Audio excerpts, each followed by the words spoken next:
Hi అండి, అందరికీ నమస్కారం.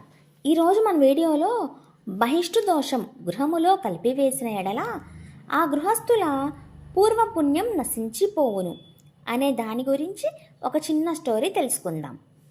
విదర్భ దేశంలో సుమిత్రుడు అనే ఒక బ్రాహ్మణుడు ఉండేవాడు. ఈయనకు జయశ్రీ అను భార్య, సుగుణాకరుడు అనే కుమారుడు కలడు. ఒకప్పుడు జయశ్రీ బహిష్టు అయి ఉండి గృహములో ఎడముగా ఉండకుండా వంటలు చేయుచు భర్తతో సంభోగము చేయుచు బహిష్టు దోషమును పాటించక గృహములో కలిపెను. మరికొంతకాలమునకు ఆ భార్యాభర్తలు కలవశంబున మరణించిరి. బహిష్టు దోషము గురించి తెలిసి ఉండి కూడా గృహములో కలిసి భర్తతో క్రీడించిన పాపమునకు గాను జయశ్రీ ఆడకుక్కగా పుట్టెను. ఆమె సంపర్కము పొందిన దోషము వలన ఆమె భర్త ఎద్దుగా పుట్టెను.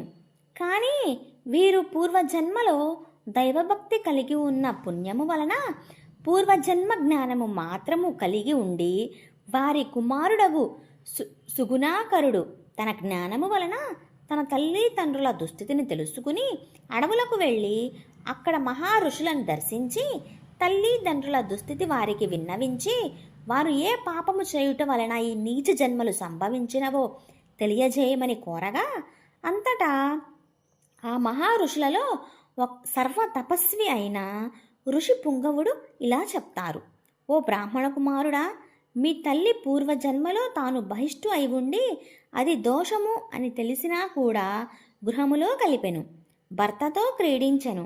ఆ దోషము వలన ఆమె ఈ జన్మలో ఆడకుక్కగా పుట్టెను. ఆమెతో సంపర్కమును పొందుటచే నీ తండ్రి ఎద్దుగా పుట్టెను అని చెప్పెను.